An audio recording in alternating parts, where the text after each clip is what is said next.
Ladies and gentlemen, boys and girls, today is the... God, this looks so ridiculous. And I can't turn the camera either. Oh my god. I can't. I'm so sorry. Anyway, hello everyone. Welcome back to Mother Hundred Heroes Trails in the Sky. The last episode, stuff happened, things happened, and now we're gonna read stuff. Literally, this whole video is just gonna be me reading all the Carnelia chapters.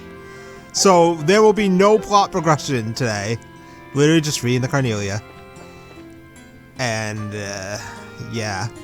That's basically it, because you know, there's going to be a point very soon where we're going to have to turn in all of these in order to get something fun.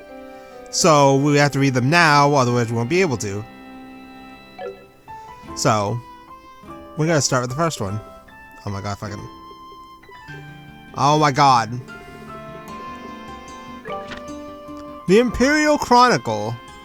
I stood there, upright in front of the revolving door, scuffling the heels of my boots against the ground, pulling slightly on the collar of my trench coat. I dropped my chin and gazed at the partial reflection in the curved glass. Aside from my short-cropped hair, I wore a modest-looking double-breasted leather raincoat and a pair of special-order, steel-reinforced boots, both of which at first glance appeared to be the most common of common apparel. Yet they were, in fact, much more than the naked eye could detect. My ordinary average appearance, it was just as much of importance today as it had been any other day in times past. Not far off, the sound of footfalls echoed rhythmically, like the steady beat of a pendulum swaying back and forth, as the throngs of those coming and going moved quickly along the cobblestone avenue, enveloped in tinged silver by the morning mist. At times, the calling voice of a street peddler disturbed the steady flow, but as soon as the hawking cry faded away, it would resume its course. Each morning that I found myself setting foot in the Imperial City, I also found my surroundings to be unchanged and stained by the same somber tone of gray. Snatching up a magazine from the underarm of a street vendor, I tossed a few mirror into the left hand poised expectantly behind his back. The Imperial Chronicle, the magazine I read so often, yet even the ink bleeds were familiar. Roughly flipping it open its covers, I scanned the headlines along the top of its monochrome pages, and suddenly my breath caught in my throat. At the very bottom of the local news page, I found those letters, the secrets of characters which I had not heard or seen since the time of that life-changing incident. My eyes instantly gravitated to that spot and for a time remained fixated. Ensalnate. The very meaning of those letters became lost in my senses. I stood motionless, my gaze fixed on the same line of text until it all seemed to coalesce into a single blotch of ink. After a few seconds of blank comprehension, my vision settled, and I wrenched my eyes to the beginning of the article. So I began to read, my memories verged on a single point in my past, and then slowly started to run in reverse, headed for that fateful event 3 years ago prior, when this name was first introduced to me. It was on an afternoon not all those years ago, not on a day not unlike this one, the capital was overshadowed by its typical gloomy aura. I was a little longer than now. A 22-year-old boy stood silently in front of the boutique door as usual, double-checking his appearance before lightly treading over to Mitch's Imperial factory. It was on this day that it had been arranged for me to receive a new job from Mitch, the shop owner himself. Though he was a drab, middle-aged man, I, being the Orbman enthusiast I was, I found myself one of his few regular customers. I headed down a tank alleyway, and after passing a partially rotted wooden gate, I could see the soft glow of the flickering orbital light just outside the entrance to the factory, whose structure was halfway below street level. I first began receiving jobs from Mick about the time when dissension began to occur in society over the 100 Days' War. It was during this period that relationships between the Liberal Kingdom and the Empire were at their worst, and the exportation, of ordnance had become almost non-existent. Conspiring with underground elements and planning a smuggling operation, Mick may have to be his accomplice in this crime. But the job which I received by his hand was none other than that of the courier. Being nothing more than a commoner in my teens at the time I met him, and a juvie devoid of any connections in life besides, I naturally jumped at the hesitation without a moment's hesitation. Yet even after oh my god, I can't talk. After relations with Liberal had returned to some degree of normalcy, I realized I was in no mood to give up my specialty, which focused mainly on the delivery of stolen goods. The reason being, there was no job out there which could bring in the kind of mirror this one did. With an unrefined and inconspicuous appearance, I had countless times before hidden items of various sorts in my hat and trousers, and made my way hither and thither between the borders of these neighboring nations. And though to my delight my wallet had become increasingly laden with a bounty of monetary rewards, I had routinely changed my alias as a precautionary measure, so much in fact that these false names had built up into quite a list over the years. I had been known as Phil, the frivolous Rooney, the trickster, even Chris, the coward. However, Mitch always called me by one name, Toby. This is the identity I'd used for my initial job, and one I liked above all the others. Jeez, these are gonna be long. I probably should have gotten some water. I don't actually have any right now. I only have iced tea. Alright, so let's get to the next one. The train station! Hello there, Toby. You came at just the right time. Greeting me with these words, Mitch shuffled slightly in his seat behind the counter. The big confection he had been eating was so carefully placed atop his lap, to prevent it from falling onto the floor. He smacked both of his powdered sugar hands together with a clap, and a cloud of white particles puffed into the air. A smell of sweet spices and baked apple pie pervaded the dimly lit shop. We had an item dropped off no more than a few minutes ago, he continued. Turning in his seat, Mick reached back and snatched up something wrapped in old magazine paper from out the shelf, tossing it to me. Knowing full well I wouldn't get any sort of answer, I asked anyway, what do we have this time? Laying out my railway and airship tickets, Mitch ignored my question and said, make sure it gets to the same place as always. In a slow drawl, he added, it would be in your best interest to keep your involvement to a minimum by leaving the business side of things to me and focusing solely on getting the job done, Toby. He leaned back in his chair and let out a deep sigh, the ball of his fingers kneading the bags under his eyes. Then, once again, his large hand extended down towards the unattended cake resting on his leg. Before the sweet treat can reach his watering mouth, I had already made my way out the door of his tiny shop. As I walked, the waste paper bundled package bounced around inside the folds of my bag. By the feel of its shape and weight, as it beat steadily against my side, included the object of my possession was probably just more swag. It didn't make me nervous to not know what this was, what his size was carrying, but I'd done this type of job many times before, and no matter what kind of trouble I found myself wrapped up in, I always somehow managed to come out unscathed. In truth, my experience in the job had made me tough, and I had become well versed in the art of herbal magic. So it was that when I laid my eyes on that rough-looking trio at the station, I felt no more knots of uneasiness in the pit of my stomach that was necessary for some of my abilities. The platform for the train bound for the borough was abustle with passengers awaiting its eventual arrival, seeing that the benches were so crammed full of people that they could have very well been out 10 packed sardines. I resigned myself to standing near the entrance as I patiently waited for the train to come in.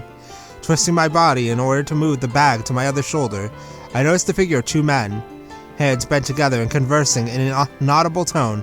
They stood just beyond the ticket gate, right above where the horse head of the Imperial Empire lay embedded in the ground in a grand mosaic of tiles. After a short interim, another man approached and joined the conversation.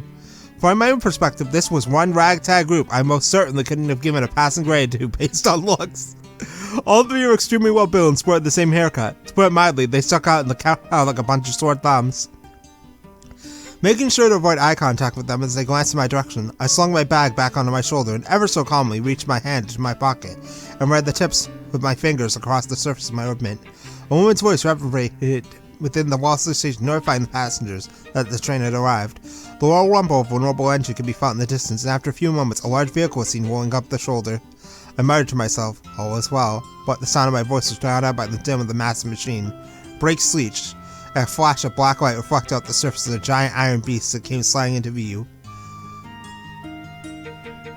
across the rails. The immense vibration in the air emanating from the moving locomotive at its epicenter let me know that the orbital engine had been put into full reverse in order to decelerate and bring the train to a grinding halt. While being shoved to and fro by the waves of impatient travelers flooding out of the waiting area, I was swept towards one door of a passenger car. As we passed by the conductor, I caught another glimpse of the ticket gate. The men who were once there are now gone, and the only thing that remained was the profile of the horse made of glossy tiles, glaring back at me in a deep shade of deep crimson. Oh boy. Alright, Chapter 3. Representative of the Septian Church. Dude, this one's 12 pages. Oh my gosh. The train barreled on, almost flying through the thick veil of fog. Droplets of water splashed against the window glass, extending out like transparent veins, continuing to wriggle back and forth under the pressure of the swiftly passing wind. Placing the temple of my head against the glass, I stared blankly down at the tickets in my hand and rubbed the two of them together between my fingers. I would be traveling by train to the border city, far south of the Imperial cousin. Then to reach the Bowels Kingdom, I'd have to transfer to an airship. Both of my tickets were first class, but not the highest end seats available. The passenger car was nearly at full capacity, but for some particular reason, no one had seated themselves in the space next to mine. As I mused about the empty seat, it occurred to me that Mitch had purchased the spot ahead of time, leaving it vacant on purpose. There was no doubt in my mind that he was being paid handsomely to make sure this job was done well. Will you be traveling to the Bowels Kingdom, sir? Right around the time my trip was on the rails, past the halfway mark, I was met with this sudden question and sat up for a start. My eyes searched for the one who asked it. There, standing in the aisle, was a single woman with a radiant complexion, beaming down on me. She wore a coat, overlapping buckles secured slightly above her breast, and appeared to be in her mid-30s. Gingerly bending her knees and pointing her finger at the empty seat beside me, she asked, "Do you mind?" With a tilt of her head, she indicated the rear of the passenger car, where swirling smokes pervaded the air and softly murmured, "The smell from the tobacco smoke is just dreadful." Wordlessly, I nodded and dragged my bag from its place on the floor, moving over by the window to the opposite side of my feet. The window oh my god, I can't talk! The woman expressed her thanks and delicately set herself down in the seat next to mine. Being a perfect stranger, she talked on endlessly, and I appropriately reciprocated the conversation by saying I was on the way to the Bowels Kingdom on business as an orbment specialist. Her story was that she was on a mission of mercy for the church and had an errand to fulfill in the border city. "Just so you know, people sometimes refer to me as Sister," she went on. "Of course, it's just a nickname." She recrossed her black leather boot-clad legs and let out a sort of suppressed titter from the back of her throat. She made mention of this. Sister Carnelia was her nickname. We continued on in this fashion, subjecting ourselves to a variety of idle banter. As the time drew on, the sun overhead began to dip in its arc, crossing the celestial meridian and descending into the west. Each time the moving train cleared a grove of trees, the entire vehicle, passenger cars and all, were bathed in a warm apricot hue, flooding into the cabins, creating a majestic spectacle. I gaped at the... Dude, words are hard. And doing so, locked eyes with Sister Carnelia. Right at this moment, the brilliance of the sinking westward light seeped into her rich brown irises, causing him to give off an exquisite words are hard. Sparkle. The glimpse made me wonder if the origin of her nickname was somehow related to the color of her eyes being likened to the luster of a polished carnelian stone. The train gradually began to decelerate, and Sister Carnelia returned to her original seat in order to collect her bags. As a matter of habit, I checked my bag in orbit and found both junk out of her package and a magical item fastened to my trousers in her pocket by a series of certain stitches, exactly where and how I'd left it. A wind voice came over the intercom system announcing the train would be arriving on schedule and that rainy weather was to be expected at our destination. At the conclusion of the announcement, a number of disappointed sighs could be heard coming from the road along the rows of seats. Raindrops pattered against the windows outside as the looming silhouette of the overcast city came into view. A station signal lamp emitted an angular light which was scattered with a reflective effect by the falling droplets of water. Then came a spine-chilling metallic sound followed by the jolt and the orbital engine's reversing thrust as the locomotive at the front of the train lurched to a halt.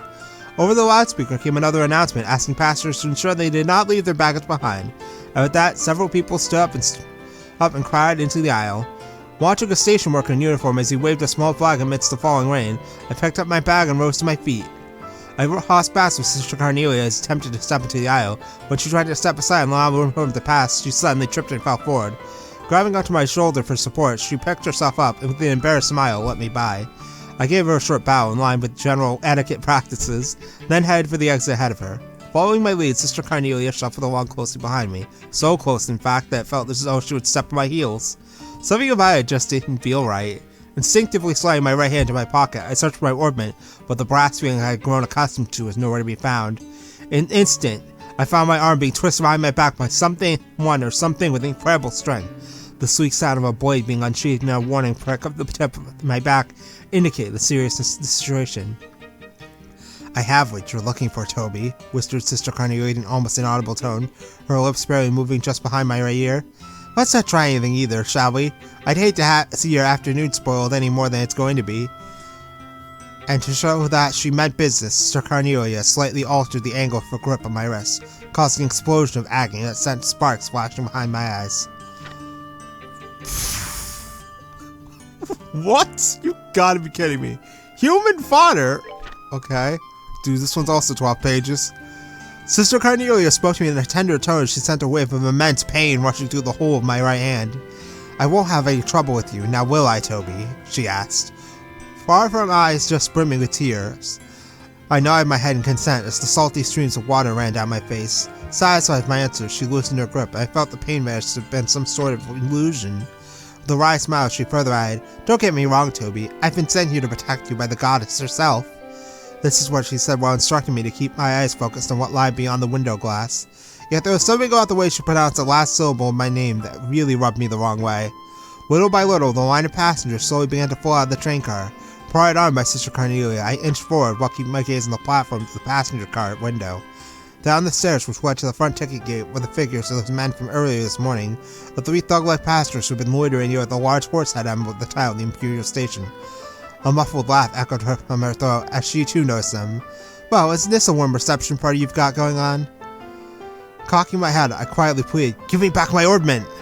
Sister Carnelia said nothing. Members of the crew bid us farewell as we slipped through the exit to disembark the train onto the lead-covered platform below. Angrily, I thought to myself, Damn it, what's wrong with these fools? Can't they see what's going on? I shut my eyes halfway to protect them from the drizzle whipping against my face, and I unhurriedly descended the wet stairs, at half-pace this time. Sister Carnelia moved along behind me, precisely the same like the stride. Below, the group of thugs waited expectantly at the bottom of the stairs, waiting for me, no doubt. Contemplating the rate at which I was going, I ultimately believed it was only a matter of time before it would be handed over to the enigmatic group. Caught sight of their soured faces, the distance between us grew smaller, and I felt the heat of my left hand tightly gripping my bag and grow in intensity until my palm began to sweat profusely. Hitting the midway point on the stairs, Sister Carnelia suddenly whispered in my ear, Keep your eyes on the ground, Toby. I did as I was told and cast my gaze down upon the tips of my boots, stained to a darker shade by the rainwater. Then, right at the moment I let out a breath, I felt a deep sense of pressure just below my shoulder blades as I was forcefully shoved forward. Droplets flew from my saturated fingers, my world turned upside down as I tumbled up from the stairs and slammed back first into a group of hoodlums. Muffled crunch, I felt a painful sensation of my ribs crumple under the weight of my body and then return to normal from their severely compressed state. Two of the seemingly military men who were hit as I toppled down the stairs, like an avalanche unleashed on a pair of young saplings, absorbed the transfer of force and were thrown into the large puddle collecting on the ground nearby. Shrieks erupted from startled passengers nearby, more shrill than the high-pitched sound of the railway brakes from a decelerating locomotive. As my world spun wildly about me, I lay there, the chill of the tiles seeping into my back. With a concerned effort, I rolled my eyes to the left where my arm remained in outstretched state. By some act of the goddess, I managed to keep my tight five-finger grip on the bag I'd been carrying. In an effort to get up, I slid into a prostrate position, keeping my chin in contact with the ground, making a low visual sweep of the vicinity as if my life depended on it. I noticed the military-like physiques of the men had vanished from view. The only finger I saw standing above me now on the platform was that of Sister Carnelia, and on her shoulder, as if she were really hefting a sack of grain, was one of the men. Turning in the direction where the train sat in its motionless state, she lobbed the unfortunate man down onto a set of empty rail tracks below. By this time I had risen to one knee while keeping the other pointed firmly on the ground in a half-standing position. The world in front of me was still swaying, undulating in my wavering eyesight. My head slowly rocked back and forth with it as the double vision of Sister Carnelia's boots approached me. Then with a strong grip she tugged on my hand. For some reason or another, when she did this, I felt to notice the unpleasant feeling that her hand was wrapped tightly around mine brought. Let's go, Toby, she announced in an authoritative voice. Nearly dragging me, she pulled me to my feet, and before long we were hightailing it out of there. The onlookers made quite a commotion as they moved hastily out of the way in a determined attempt to not be caught in the middle of this flight path. The bag in my left hand swung helplessly, knocking onto my thigh. After clearing the ticket gate, Sister Carnelia finally let go of my hand, but a sickening slippery sensation came with it. Looking over her, I realized that stomach-churning, slimy feeling on my hand had come from the bright red blood which stained both of hers. I peered back from my shoulder in the direction of the platform as I continued to run, but the figures of the three men who had been waiting for me at the station were nowhere to be found. So she killed them, right? That's gotta be it. Oh boy. Alright. A Mystery of the Sabbath. I sat staring at a particularly melted lump of butter on a stack of cold pancakes. Picking up a fork, I poked at them, and after turning the top one over, I tapped the milky yellow substance in between the rubbery layers. Doing so, my interest in what sat atop my plate fading to nil. A hanging lamp dangled overhead, making a sporadic buzzing sound as its honey-colored light flickered, creating jittery shadows and destroying my vision within the inn. The pouring rain outside didn't appear as though it would let up anytime soon either. Bringing my face closer to the window, I peered through the film of water flowing down outside the glass as I tried to make out the dimly lit avenue. Although the station house sat right at the end of the road from where we were lodged, all that was visible was the side of the structure obscured by a shadow which prevented me from being able to see the platform. "There's nothing to be worried about," said Sister Carnelia as she returned, wiping her hands with a handkerchief as white as newly driven snow. Stretching the square strip of cloth out, she sat down and placed it neatly on her lap like a napkin. Then, in a reassuring tone, she added, "We've seen the last of them for a while."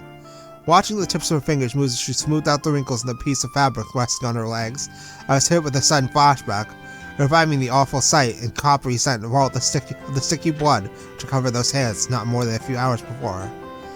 "How can you be so certain?" I asked, still having more than a few reservations. "'Cause that's how these type of crime syndicates work," she replied, clearly seeming to know all the answers. The waiter came and set a plate in front of Sister Carnelia with a soft clink as the base of the glassy dish tapped lightly against the hard surface of the table. After scooching the meal-laden porcelain plate close to her, she licked up the sauce now covering the tips of her fingers in an almost sensual way. Sickened by the bloody image already in my mind and now the sauce, I tossed my fork aside and leaned heavily back in my chair. The city outside began to fade into shades of grey, and by the time Sister Carnelia finished tucking away her steak, it had completely sunk into the darkness of night. I questioned her again. "How can you be so certain no one will come after us?" Using a piece of black-crusted bread to wipe up the last drops of sauce, she answered, "Because that's how they function. One unit consists of 3 people." Then, as if remembering something else important, she added, "That group was after you. They were Jaeger Corps." Upon hearing this, I recalled seeing some of those men at the landing port some time ago. Only the most renowned and skilled of mercenary groups had the honor of calling themselves a Jaeger Corps, or at least that's what Mick had told me about them. They were soldiers of fortune who said to relentlessly follow the flow of Mira wherever that happened to lead, and they would stop at nothing to get at it, even if it meant spilling blood. Warhawks, mercenaries without borders, and a group never to get involved with, is what Mitch often had a habit of saying about them. Instinctively, I slid my foot forward and checked the location of my bag with the tip of it. "It's quite simple, really," Sister Carnelia explained as she reached for dessert. "You, Toby, are carrying something that's apparently got a lot of people on edge, and someone's hired a Jaeger Corps to take you out. But something they're either after is what I'm carrying." "It's all the same," she retorted as she gulped down her cup of tea in a single breath. "They're going to kill the courier before they can even think about searching the contents of his bag. A butcher kills a cow before someone grills the steak, not the other way around." Lecturing me all the while, Sister Carnelia took a glossy, hollow-handed knife in hand and sliced into her apple pie. The powdered sugar sprinkled on the flaky crust danced under the golden light. I felt the stabbing pain of guilt race through me, just above my gut. Unexpectedly, I began to think about what Mish could be doing at this moment, but my short period of rumination was cut short by Sister Carnelia's hands stopped cold. Glaring into the darkness, eyes focused and intent like a hunting dog's, she tossed something shiny onto the table and eventually rose to her feet. There it was, my orbment. "Where are you going?" Without pausing to answer my question, Sister Carnelia expeditiously fastened the buckle of her coat. "You've got good taste, Toby." One at a time, she set her heels on the chair and tightened her bootlaces. Using the full capabilities of that orbment is no small feat. I think even most baristas would be in for a real surprise if push came to shove with you in the ring. Growing ever more impatient, I asked again, "So where is it exactly that you're going?" "That's none of your concern," came the answer. "Suffice it to say, I'll be seeing you again on the morrow." And with that, Sister Carnelia disappeared through the door of the women's restroom. As if exchanging places, 2 other men entered the restaurant. They walked directly to the table on which I sat and stood before me. Flashing the admiral on my chest and without making any sort of eye contact, one of the men said, "We're with the Bracer Guild. I apologize for disturbing you in the middle of your evening meal. You'll need to come with us." Oh boy. Ascertaining the inner workings. It's 13 pages. I love how this whole time we can see my dang playtime continue to go up. My orbment, emptied bag and package wrapped in old magazine paper were laid out neatly on the table in front of me. The bracer sitting opposite to me gazed currently at my face and the items on the table as if trying to gauge my reaction to him, constantly rubbing his chin between his fingers. It appeared to me as though he were making an effort to display his right hand, snugly fit with a leather gauntlet. I had been led to the second floor of the lodge by the two men, and then, after they had painstakingly checked the way out of the floor, I was taken to the farthest room from the stairs. It occurred to me that the reason for the use of the makeshift space was due to there being no guild branch nearby. The first man to sit in front of me was the lanky one. He told me his name, but I soon forgot about which one was Clayton, which one was Pavel. About the time I had finished being frisked, the bracer wearing the gauntlets, Clayton or Pavel, whoever it was, returned and whispered something in his partner's ear. It seems as though they were trying to locate Sister Carnelia, but having no luck. After much probing on the subject of her and the Jaeger Corps, and after relaying everything I had heard from her on the train, I turned the conversation around and, playing the role of the victim, inquired into her past history, though strictly speaking I guess I was, in fact, a victim. Her name is Selnate. Ein Selnate. Read aloud the lanky bracer from a pocketbook he held just below eye level. Originally a constitute member of a Jaeger Corps, her present affiliations and activities are unknown. In short, added his partner pompously, she's not the type of person any upstanding citizen should be getting involved with. He reached out his gauntlet-clad hand and picked up the object bundled in scrap paper. Checking my reaction all the while, he unwrapped the paper, laying it out flat in the center of the table. Its contents turned out to be a lump of metal engraved with a sort of clay-like substance. I blurted out I was on my way to a research institute with the item when everything happened, then threw in the address of some non-existent client for good measure. The bracer took notes, making sure not to leave out any of the details of our conversation. Then, to dispel any lingering suspicions, I agreed to stay with him under their watchful eyes for the night. The next day, I also found myself inclined to go along with them to the nearest guild branch in order to file a report about the events that happened back at the station, but I had no qualms over the matter. My greatest concern at the moment, after all, was not running into any more trouble. I awoke as the sun came up over the horizon and day broke. With the advent of a peaceful morning, I sat up in bed and breathed a sigh of relief. The bracers who had stood guard the previous night were no longer present in the room, but the sound of their voices could be heard echoing out in the hallway beyond the closed door. Slipping my arms through the sleeves of my jacket, I felt a sharp pain in my right elbow which brought back vivid memories of the woman from the day before. Suddenly, a feeling of uneasiness came over me, and still half undressed, I began adjusting my ornament. After opening its back cover, I used a thin piece of tan doe skin and started plucking out the quartz installed in each slot. It didn't take about 5 minutes to insert them in different slots and rearrange the configuration with a set of light magic as my base. One by one, I replaced each screw until finally the metallic panel was back in place, and as a feeling of calmness set in, I rolled back over in bed. It was at that time a tall woman appearing to be a maid opened the door carrying a base of hot water for the sink, with which guests could shave and wash their faces. After placing the small steaming tub on the table, the woman went quietly about her daily task of removing the bed linen. Finding myself shooed from my own bed, I reluctantly headed towards the basin, when just to be upon the open door, I caught sight of two shadows cutting across the hall in succession. "They're here," I heard myself mutter, as the low tone of my suppressed voice reached my ears. Holding a bar of soap in hand, I remained unbelievably calm as I opened and shut and bolted the door. Then, pondering my next move, I stood still with my back pressed against the wall. On the other side of the hardened city clay wall, the brief clamor of fighting ensued. Fumbling at the chain attached to my hip pocket, I grabbed hold of the ornament I had adjusted just barely moments before. It was 2 bracers versus 2 others I had seen moments ago. Throwing myself into the mix with the 2 men from the guild would definitely pose an advantage from a numbers standpoint.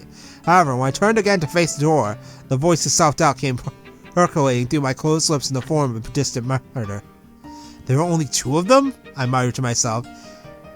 The Sister Carnelia's words to be believed, then 1 year consisted of 3 people, not 2. Again, I questioned myself inwardly. Then where's the 3rd? The hair on the back of my neck stood on end as I realized my plight. Something swung down over the top of my head, catching me around the neck, and the next instant, I was swung to the ground.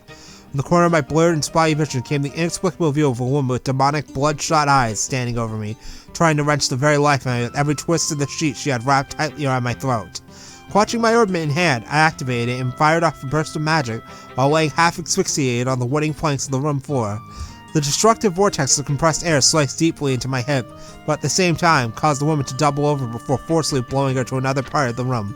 Shreds of whirling linen, flecked and sprayed with fresh blood, blasted out through a gaping hole in the wall where a closed window once stood, leaving nothing behind but shards of broken glass and a frame rent beyond all repair. Dude, this is getting ridiculous, okay?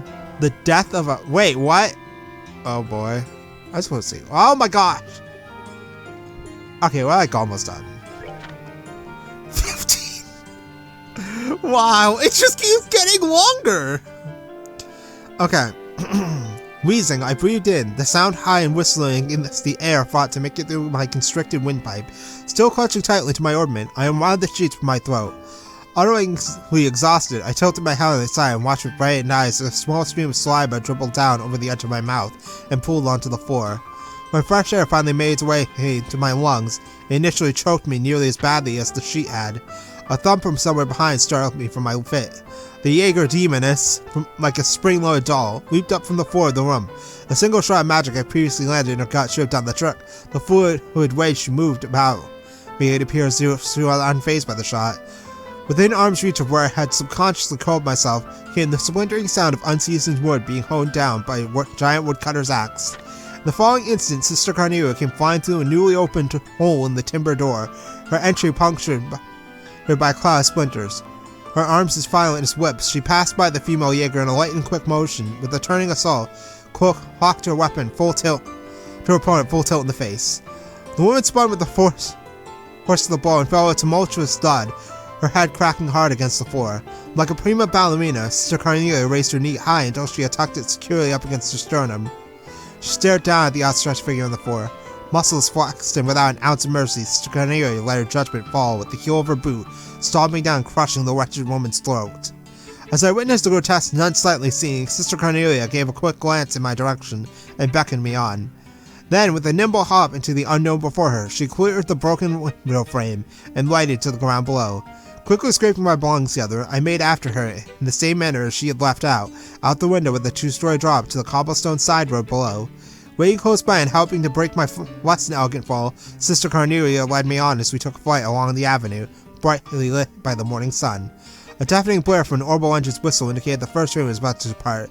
Sister Carnelia immediately pulled the ticket out from her coat pocket and held it out to me from the side, reaching for the floating strip of paper between her fingers. I realized I was still carrying the bar of soap from before, so I chucked it, not caring where it landed or whom I hit. Aboard the train, the smoggy haze from the incessant smoking of the nattering gentleman had permeated into every nook and cranny of the passenger car. There was also the smell of newly printed publications, the occasional sound of someone clearing their throat. It felt rather awkward to have boarded a train bound for the Imperial City with my bag still in hand. "Do you know what your problem is, Toby?" Sister Carnelia remarked. "You're just like that orbman of yours."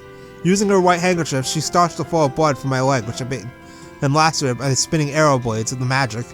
"Once you get yourself into trouble, you keep digging yourself in deeper until someone comes along with a billy club and whacks some good sense into you."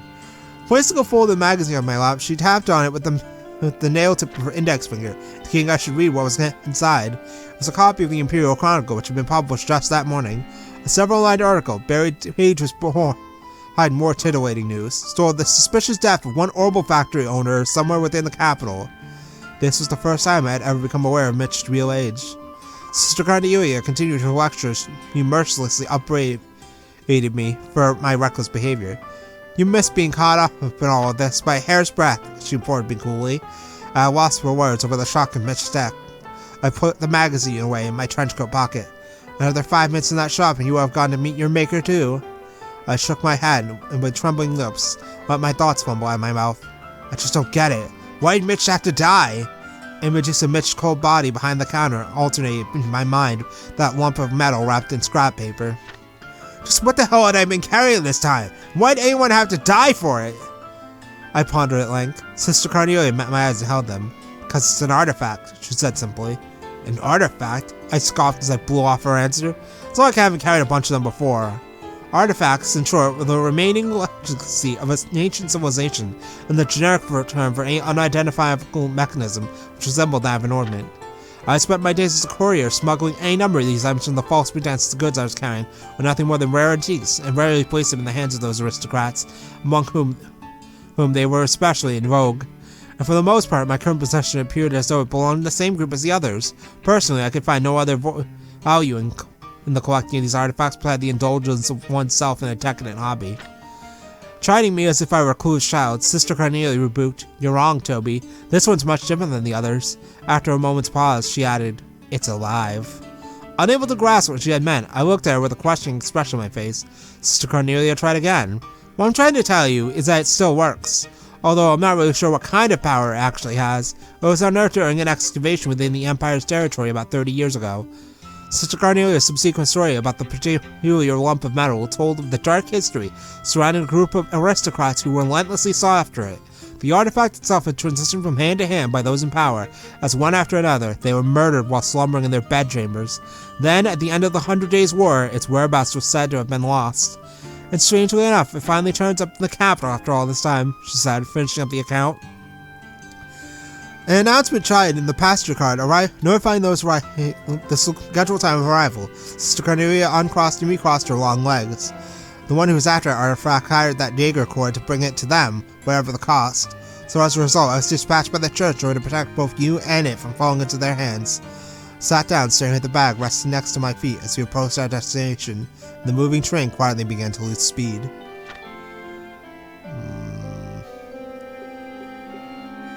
Alright, 4 more. The Bowels of the Imperial City.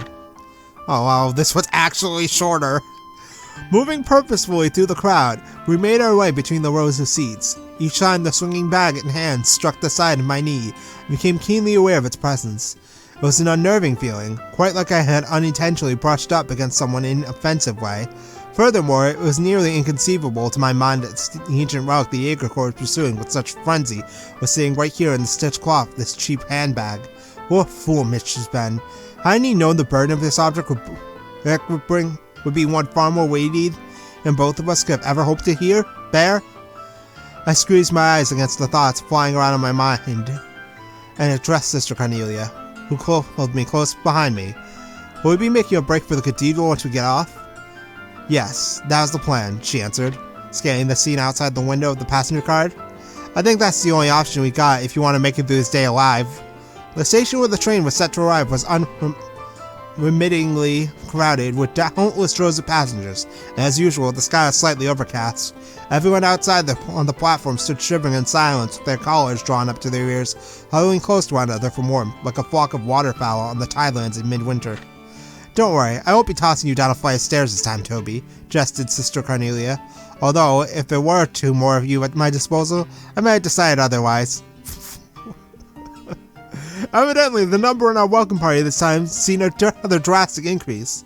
The odds don't appear to be in our favor, she said in a low voice, her warm breath trickling low in my ear.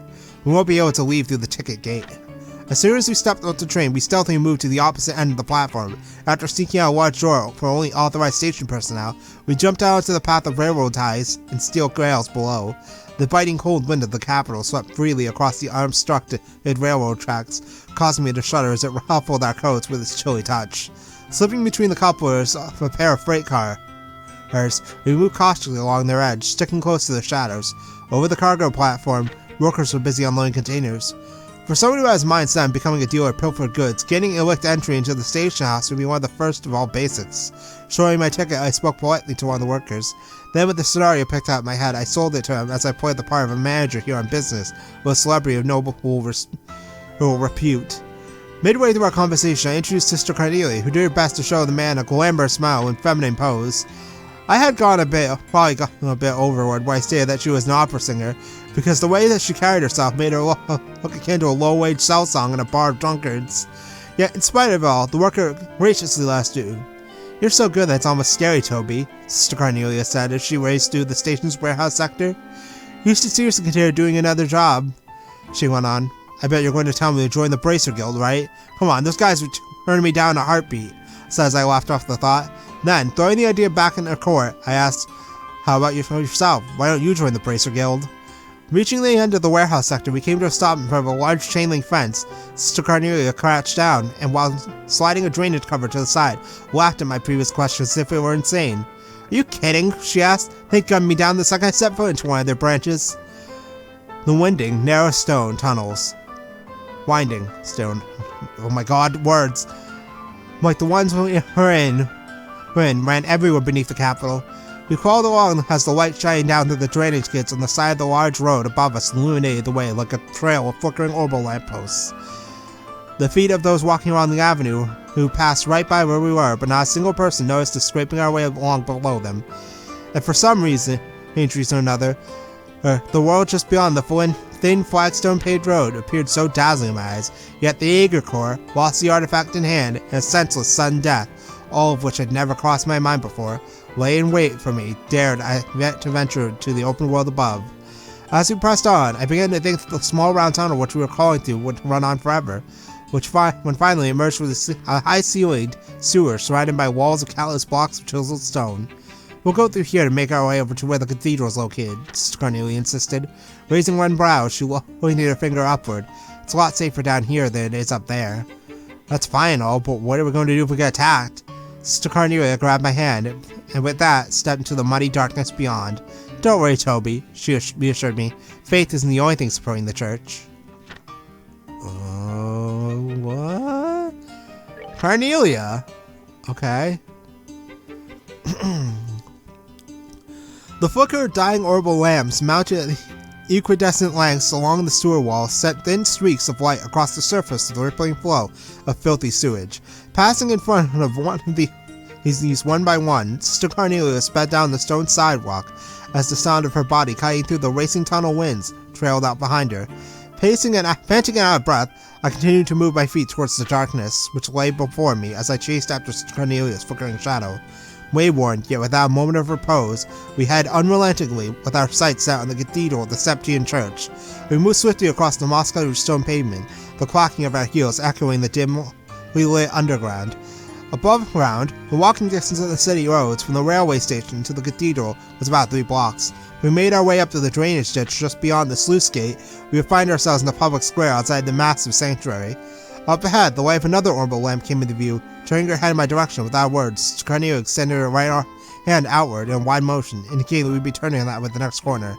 Then, as if preparing for something, she rolled both shoulders in a grinding motion, and relieved the rest of her tension with the pop of her neck. It seemed to me as though she knew all too well what was lurking within the conduit head. Under this unsteady and sporadic, I don't know what that word is, of light, the body of Sister Carnelia surged around the corner and disappeared from view. 1, 2, 3 went the walloping echoes, followed by the sound of something me roll into a channel of filthy sludge. As I turned the corner, the first thing which was left to my sight were the contorted figures of 2 men on the ground, who I rarely missed standing on. Sister Carnelia, who was by this time several steps ahead, continued to run at her usual pace, if nothing had happened in those preceding seconds. "It's Carnelia!" came an angry but noticeably wavering voice from behind. I glanced to my rear to locate its source. There I found a man who had dragged himself from fecal-filled liquid, now lying next to his dead comrades, yelling with his dying breath as blood leaked out of his open mouth. "Carnelia! She's down here!" he managed to croak before falling silent and still. Sister Carnelia paid no attention, nor made any effort to look back. I turned my face forward and followed their example. The walls of the conduit leading directly to the sluice gates squared out into an ominous mouth of darkness, seemingly waiting for its next unsuspecting meal. Sister Carnelia gradually slowed her pace to match mine, as I had by this time become completely exhausted and out of breath. "Looks like these guys are dead serious with getting their hands on that item this time," she said as she focused her eyes on the darkness before her. "So were those men old friends of yours or something?" I inquired. Sister Carnelia turned to face me with her darkened scarlet eyes. "Is that what you heard from those bracers the other day?" she asked. I nodded my head and questioned her no further. With head slightly turned down, I forced myself onward, eyes fixed on the tips of my boots. Unexpectedly, Sister Carnelia opened her mouth and said, "Do you remember that woman you had a run-in with at the inn?" I nodded slightly. "The whole reason I gave up my life as a mercenary is because I don't want to meet a tragic end like that," she continued. "A life of no meaning, forgotten by all." I looked up at Sister Carnelia and, seeing a slight show of emotion in the side of her face, heard her repeat the same line of words a few times before finishing her thought. "If I'm going to cash in my life's chips, I think it's best I do something. I fight for something worth fighting for. At least that way I'll be able to leave the legacy of my existence behind." Taking in her words, I ran steadily behind her as I felt a sense of nondescript apprehension slowly begin to creep over me. During the short intervals between breaths, it suddenly seemed as if I was hearing the faint sound of sloshing water from behind, which caused me to prick my ears and turn my head in this direction. "So you noticed it too, huh, Toby?" Sister Carnelia slowed her step until she finally came to a complete stop. "They blockaded us from behind, so there's no turning back now," she said, the direness of our situation heavy in her voice. We had arrived at an intersection where the conduit we were in and another crossed paths, and just below the wide feeded flow of sewage water below us, I could see the dimly lit sluice gate. I placed my back against the damp bricks of the nearly nearest wall and for a moment tried to catch my breath. They're probably lying in wait for us, Sister Carnelia says solidly after glaring across the flowing sewage, the merged channels, and then turning her head to the rear and narrowing her eyes again. Unfortunately, this time we won't be able to circumvent them. With a sound of composure revealing her utmost resolve, Sister Carnelia took in a few deep breaths. I laid a hand on my orbit, gripping it in the palm of my sweaty hand, and then wrapped the strap of my bag securely around my opposite wrist. And as always, Sister Carnelia checked her boots before standing upright. Then, after a few steps back, holding my breath, I raced forward, darting into the staggering flow of waste. The Last Stand! Oh ho ho! Here we go. 14 pages. Sister Carnelia made such haste as she aimed for the path on the opposite side of the sludge-filled channel that I could have sworn she was actually running on the liquid surface, based on my observation of the minuscule splatters her feet produced. And of course, she passed me by in the blink of an eye, the space growing wider and wider between us as I continued to trudge my way through the filthy muck. Flashes of magic erupted from the darkness by the sluice gate and ripped through the air in rapid succession. None of them could overtake the speed at which Sister Carnelia moved. In an unyielding offensive by the shadowed aggressors, the set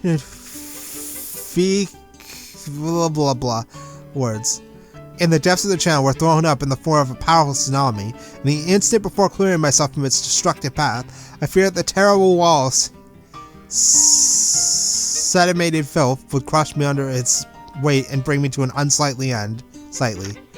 With a mid-air spin to avoid the last of the oncoming magic, Sister Carnelia flew to the opposite side of the channel with incredible speed. Hurtling the wall of piled-up sandbags behind her when the attackers took cover, she whirled her arms in a ferocious onslaught. One by one, like a row of pins being struck by a weighted object, the line of standing Jaegers crumpled to the ground. Sister Carnelia's attacks were like a whirlwind of death, blurry with the speed at which they struck. They came in advancing at inconceivable angles, puncturing throats, slashing open arteries, and then they were gone. So it was that I finally reached the cobbled path beyond the stagnant channel. Not a soul was left standing besides Sister Carnelia and myself. The cathedral was at the end of a ladder just beyond this gate, she indicated as she flicked dripping blood from her fingers like a child who forgot a handkerchief to dry her wet hands. Her eyes shone with the afterglow of battle. The Jaegers can't be far behind, so we better hurry, she warned. And as if to punctuate her warning, the damp sound of numerous feet kicking up water as they advanced towards our present location had now become clearly audible to my ears. Stepping over the handful of Jaeger corpses lying scattered about behind the wall of sandbags, we made our way for the dry bed channel, which lay ahead of us. I placed my hands on the slightly damp stone floor of the empty channel and crawled through the half-open door of the sluice gate. A falling water droplet struck the nape of my neck as I passed through the cramped opening, causing me to stop dead in my tracks. The moment that followed, I recognized the sound of an orbment overhead on the verge of discharging a burst of magic. "Toby!" came the obstinate voice of Sister Carnelia as my vision was instantly flooded with a wave of exceeding brightness. Then at the midst of this world of blinding light came the hand of a savior which grabbed me firmly by the shoulder. The powerful feeling of being dragged and the explosion produced by magic rupturing stone was almost simultaneous. As the booming roar swept across the whole of my body, I was thrown backwards towards the ground. Despite my clouded vision, I managed to somersault before landing in the prone position. Choking on the filthy puddle I had fallen face down, I lifted my head in time to see a cloud of blackened dust being heaved from the mouth of the halfway raised sluice gate door.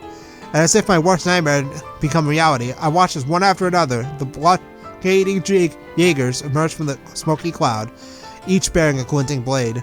I floundered about in the slippery mud and watched as their ranks sprang into action and closed in, their rugged facial features now visible in my eyes. Instantly rolling to the side, I unsheathed my hidden blade as I attempted to deflect a wide-arcing slash of another with my bag.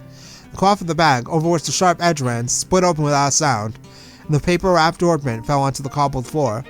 Frantically, I searched for the orbment at my side, but I was unable to get a grip on it because of my clumsy and panic-stricken state. One of the mercenary men, his eyes intent on my throat, drew back his long sword to end my life. Before he could make a move, a dark silhouette protruded from behind him. It was Sister Carnelia. Her hands, moving with such finesse, disarmed the man in an instant, left only his sword behind, as he was launched from view into the hanging shadows, veiling the dank conduit. As the sound of the falling sword struck the ground with a high-pitched clink, Sister Carnelia dropped to her knees. Her soft whispered words were full of regret. "I'm sorry, Toby." Her head bowed forward. I watched in disbelief as several streaks of blood began to run down the side of her face. "Looks like the goddess may be calling you home too," she said gently. Once again, Sister Carnelia rose to her feet, her coat hanging in tatters. Eyeing her outer garments ragged in state, I knew for certain they had been caused by the previous blast of magic. In order to protect me from harm, Sister Carnelia had willingly used her body as a shield to absorb the brunt of the force. Now, a strain of crimson blood had begun to seep through the cloth covering her breast. I swiped up the artifact which tumbled to the ground from the hole in my severed bag and tore away the wrapped paper which covered the surface. Then, with the cold lump of metal in hand, I placed it atop my orb bag as I gripped them both tightly together. The sound of footfall from the Jaeger Corps had by now subsided. They stood in the cluster with their swords drawn, effectively blocking any escape through the sluice gate. Sister Carnelia let a shrill cry, and I, as if taking a sound to me a command of attack, unleashed the energy pent up within my orbment. The device roared, and at the instant the magic was discharged, I felt an intense wave of searing heat graze over my cheeks. My entire body was immediately blown backwards by its powerful force. Stunned, I collapsed onto the floor. When I finally forced open my eyes, I could see Sister Carnelia standing above me with her back turned to face me. Her right arm had lost all strength to function, hung limply at her side. Dazedly, she slid to her knees and slumped onto the ground for me. Pulled Sister Carnelia close to myself and hugged her tightly, blasted the pack of assaulted mercenaries with an instantaneous wave of magic. But then it was all over, my last stand ending as soon as it began. Countless razor-sharp swords stared down from us from all sides. Convinced I had finally reached my life's terminus, I raised my right hand while placing a false hope in my orbment that could somehow protect us. I activated it, the last of its energy being consumed as it was drained to empty. Rolling arrow blades spun around us as I closed my eyes and accepted my fate. Behind my darkened eyelids, an endless realm of whiteness began to spread out before me. Alright, the end. What happens next? Okay, we got the achievement. I was swallowed by the light, only to be spewed moments later onto a patch of hardened ground. The air was filled with the scent of sun-baked earth. Yet for being the floor of some grandiose heavenly estate inherited by those in the afterlife, felt quite like the flagstones I grew accustomed to in my past life. Upon feeling around in my immediate surroundings, my searching hand found soft locks of disheveled hair. Seems that as though Sister Carnelia had come as well as I to meet our screen at first hand. Gradually, as I lay there, I felt something warm swell within the pit of my stomach. Weary and spent, I had just let the feeling spread over me. It was about this time that the sound of numerous voices started to fill the air around us. Warm breath tickled across my nose and brow, letting me know that I was being stared at directly in the face. As my eyes adjusted to the intensity of the light, I realized I was looking into the face of a young girl who beamed back at me lightly with the whitest of smiles. However, she seemed a bit young to hold the esteemed position of the goddess. The knell of a bell overhead rang out loud and clear. Strangely, it sounded exactly like the cathedral's distinctive toll. Taking in this series of events to be rather odd, I picked myself up, and at last awakened from the dream which had temporarily invaded my senses. There it was, the familiar cityscape, the sounds, and even the scent of the breeze. I knew the place by heart. It was the public square of the Imperial City, which unfolded before the great cathedral of the Septian Church. I opened the fingers of my right hand and stared down at the metallic lump in its palm, entrusted me by Mitch. Golden filaments of light swirled across the surface of the artifact.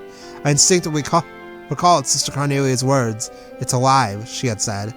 As I watched the ancient light gradually fade away before closing my hand around its surface once more, I believed it. Supporting each other by wrapping our arms around one another's shoulders, Sister Carnelia and I bobbed and limped our way towards the magnificent cathedral. The awe-inspiring figure of the goddess Adios stood silently with unfurled wings, watching over us from the deep-hued stained glass windows above. And as for the events which followed, they were all settled in orderly fashion. The metallic lump which Sister Carnelia had so daringly risked her life for was turned over to his eminence, the Cardinal, who presided over the cathedral. He disappeared with it through the thick open door of a sacred vault. The level of corruption which had spread like a plague among members of the Imperial Court, influential aristocrats, and even commissioned officers in the Imperial Army, astonished even those mediators acting on behalf of the Bracer Guild. I stayed close by Sister Carnelia as she was laid out in a pew within the chapel of the cathedral. The real Sister Church delicately pulled off her coat and cut open her vest, now stuck to her body with dried blood. Upon doing so, they found an ornate shirt of chainmail just beneath the layer of her clothing, which for some reason seemed to bewilder them all. The next day, a certain aristocrat who had hired the Jaeger Corps to carry out his selfish bidding agreed to relinquish the artifacts in his possession in return for keeping his estate. Hence, his collection of forbidden antiques were brought under the safekeeping of the Septian Church. Sworn to secrecy, I made immediate arrangements to take leave for the Calvard Republic. My destination? A high-class resort, which turned out to be an excellent way to recover physically and mentally, as well as forget about the series of events which had occurred over the past few days. Naturally, the British was assigned to provide my escort none other than Clayton and Pavel, who before we left guided me without a word to where Sister Carnelia was resting. I talked to Sister Carnelia, who had awoken for a short interval, but as I got up to leave, she reached out her dainty hand and said to me, "Before you go, I want to tell you my real name. It's Ein Stelnate." I took her unblemished hand in mine and gripped it firmly as I expressed my appreciation for what she'd done. And today, now 3 years later, stood staring at her name once again, but this time printed on the page of the Imperial Chronicle. Below those printed pages, the characters ran the few lines of an unblemished article. Yesterday, a corpse was discovered in an urban area of the capital just before dawn. The body was found to be covered with multiple stab wounds. The departed, in life, had been involved in charitable work and brought salvation to many afflicted souls in various regions throughout the land. As I read the last line, I envisioned the deceased figure of Sister Carnelia lying motionless upon a darkened street. Yet despite the blood-stained face I envisioned in my mind, I saw her when she rested in peace, a gentle smile crossing her face, vindictive of any transgressions in life. As I rolled up the copy of the magazine in hand, I brushed my hand lightly across the shining bracer emblem pinned on my chest. Almost 2 years had passed since I converted to my new line of work, which Sister Carnelia had so graciously recommended to me. And finally, I had even become used to using my own name. Toby, came the whisper of Sister Carnelia as it resurrected in my ears. Now only known as Toby, I pressed my forehead up against the cold, clouded window of the passenger car. The refulgent eyes of Sister Carnelia shining brightly like a carnelian stone, forever ingrained in my memory. In my mind's eye, as I watched her coat sleeves trailed out behind me, she dashed away into the darkness of my memories. Opening my eyes, I gazed out through the window glass, and there I saw the bleeding, rogue-colored illumination of the Imperial City as it faded away beneath the heavy white fog. The end. Well, that was something. That took quite a bit to read, honestly. But, now that we've done that, and we got the achievement, there's something we can do with the Carnelia books, now that we've read them all. So what we want to do is go to the west side of Grensel. We have to come over here anyway, for the plot. So, we're gonna kill two birds with one stone. There are soldiers everywhere. So we want to come in here, and talk to you? Hey, you guys wouldn't happen to have the complete collection of the Carnelia, would you? Wow, you do? I've always meant to buy every new volume when it came out, but never got around to it. I was like, I can always read the whole series when it's finished, right? And now, it's pretty much impossible to find the whole set for sale in one place. But I beg you, please, you willing to part with young collection of tomes? Yes. Oh my god.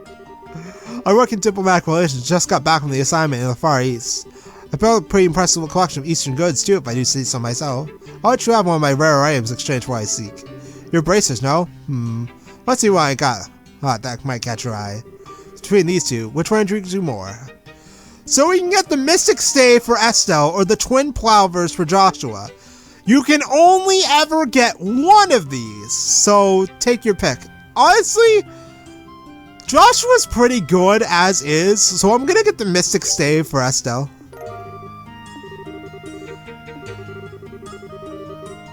So I got lots of times to read, oh gosh. But yeah, this is Estelle's best weapon in the game. Oh my god, oh my gosh, oh boy, look at that, that just looks fantastic,